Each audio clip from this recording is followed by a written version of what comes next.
In the heart of the English countryside, nestled behind iron gates and manicured hedges, stood Thornfield Manor, a sprawling estate of marble floors, gilded ceilings, and silent corridors that echoed with generations of whispered secrets. It was here, in this world of inherited privilege and unspoken sorrow, that Eleanor Whitmore spent her entire life seated. Eleanor was born into a dynasty built on steel, shipping, and silent power. Her father, Reginald Whitmore, was a self-made billionaire whose name commanded respect in boardrooms across continents. Her mother, Isabella, was a former opera singer whose voice had faded into polite society gatherings and charity galas. But for all their wealth, their greatest treasure, their only child, remained untouched by joy.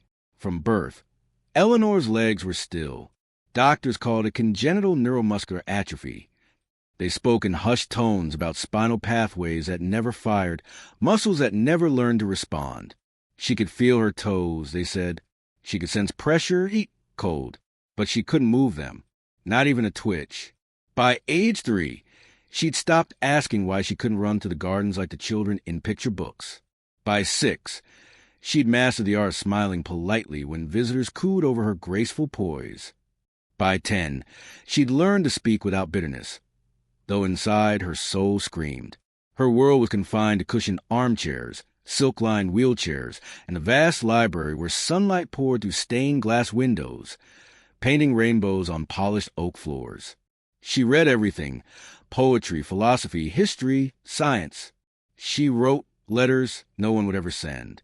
She composed melodies on a grand piano she could only admire from afar. And every evening, as dusk painted the sky in lavender and gold, she sat by the window, watching children play beyond the gates, laughing, falling, getting back up. She didn't hate them. She envied them. Quietly, deeply, her parents tried everything: experimental surgeries, renowned specialists from Zurich to Tokyo, electrostimulation therapies, holistic healers who whispered incantations over her feet. Nothing worked. The doctors eventually stopped calling. The hope faded. The manor grew quieter. And then, one rainy Tuesday in late spring, a new face appeared at Thornfield. Her name was Amara Jones. She was 8 years old, black, from a small village near Bristol. Her mother worked as a housekeeper at the manor. Her father drove the family's vintage Rolls-Royce. Amara had been brought along to help with spring cleaning, dusting chandeliers, polishing silver, folding linens. She wasn't supposed to interact with Miss Eleanor. Not really. But children rarely follow rules written by adults. Amara first saw Eleanor from the hallway outside the library. She was sitting alone, staring out the window, a book open on her lap, but unread.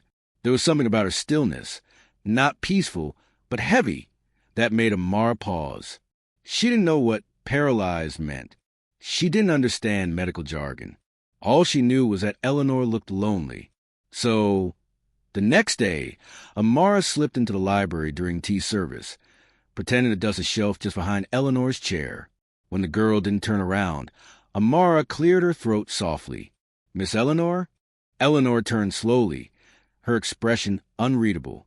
"I'm Amara," the little girl said, holding out a small hand. "I clean here sometimes. My mom says you're very smart." Eleanor blinked. No one had ever called her smart before. They called her brave, strong, graceful, never smart. "I am," Eleanor replied quietly. "What do you like to do?" Amara grinned. "I like to dance, even if I'm bad at it, especially if I'm bad at it. My mom says dancing is how your heart talks when your mouth can't." Eleanor smiled, a real smile, the kind that reached her eyes. That was the beginning. Every afternoon after chores, Amara returned. Sometimes she brought wildflowers picked from the garden. Other times, she sang songs her grandmother taught her, old gospel tunes with clapping rhythms and joyful shouts. Once, she even brought a tiny wooden horse she'd carve herself. "For your imagination to ride," she said. Eleanor began to laugh again, not the polite chuckles she used for guests, but real, snorting, tear-inducing laughter. She told Amara stories, fairy tales she made up on the spot, adventures involving talking trees and invisible dragons. Amara listened wide-eyed, gasping at every twist. They became secret friends. Hidden from the staff, ignored by the adults, two girls bound by innocence and curiosity. One day, Amara asked a question no one else dared. "Why don't you walk, Miss Eleanor?" Eleanor froze. She hadn't expected such directness. Most people tiptoed around the subject, as if mentioning it might make it worse. "I can't," she said simply. "But your legs are there, right? They're not broken."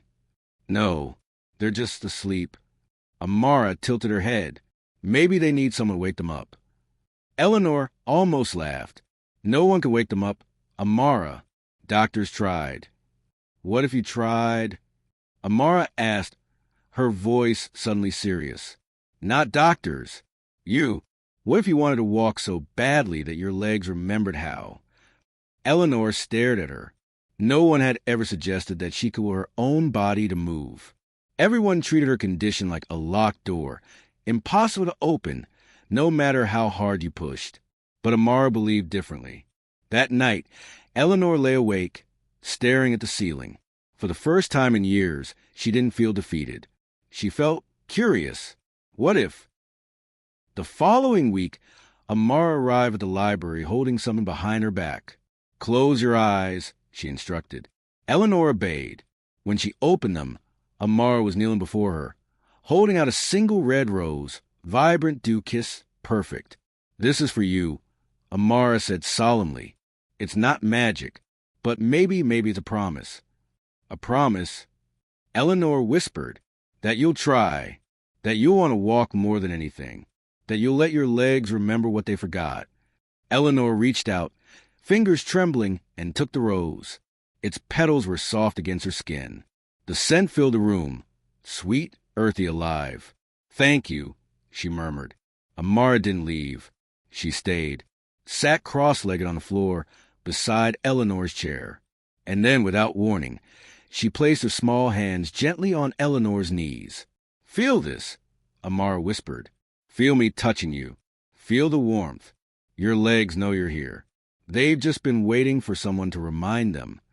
Eleanor closed her eyes. She focused not on failure, not on fear, but on sensation, on the weight of Amara's hands, on the rhythm of her own breath, on the memory of running barefoot through grass as a toddler, before the diagnosis, before the silence. She imagined her legs moving, not because she could, but because she wanted to. And then, a flicker, a tremor. Deep within her thigh, something stirred. Eleanor gasped. Amara didn't move, didn't react, just kept her hand steady, her gaze fixed on Eleanor's face. "Again," Amara urged softly. "Do it again." Eleanor tried, concentrated harder, felt the tiniest ripple, a muscle contracting just barely, like a bird stretching its wings after a long winter. Tears welled in her eyes. "It's happening," she whispered. Amara beamed. "I told you." They practiced every day. At first, Eleanor could only twitch her toes. Then, she could lift one foot slightly off the footrest. Then both. Then, with Amara supporting her arms, she managed to stand, shaky, wobbly, terrified, for 5 seconds. Then 10. Then 30. The staff noticed changes. The cook mentioned Eleanor was eating more. The gardener saw her smiling at the roses. The butler reported she'd started walking down the hall, slowly, with assistance, to watch the sunset from the terrace. Reginald Whitmore, ever stoic, watched from his study window one evening. He saw his daughter, his fragile, brilliant daughter, standing beside a little girl in a yellow dress, both of them laughing as Eleanor took a tentative step forward.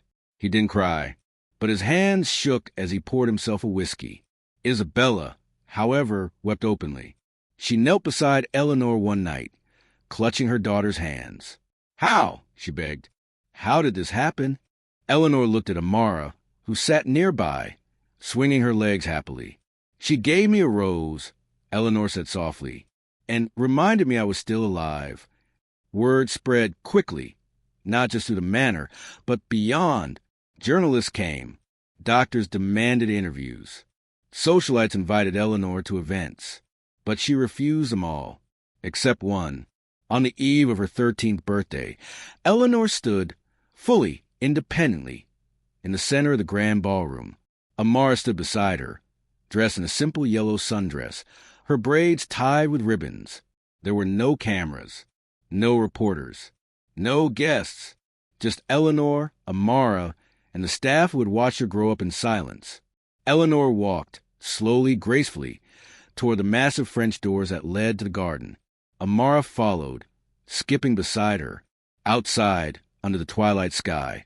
Eleanor stopped beneath the ancient oak tree, where she used to sit in her wheelchair, watching the world pass by. She turned to Amara. "You did this," she said. Amara shrugged. "You did it. I just reminded you." Eleanor knelt, carefully, deliberately, and placed a rose she'd kept since that first day into the soil beneath the tree. "For you," she said, "for reminding me that miracles aren't always loud. Sometimes they're quiet, small, given by someone who believes in you even when you stop believing in yourself." Amara hugged her tightly, and then together they danced, not perfectly, not gracefully, but freely. Their laughter rang through the garden, echoing off the stone walls of Thornfield Manor, a sound that had been absent for 13 years. Inside, Reginald Whitmore stood at the window, watching his daughter spin with the little girl who changed everything. He didn't clap. He didn't cheer. He simply bowed his head, a gesture of humility, of gratitude, of awe. Because sometimes the most powerful miracles aren't performed by doctors or scientists or billionaires. Sometimes they're given by an 8-year-old girl with braids and a rose, who believed that love could move mountains and legs.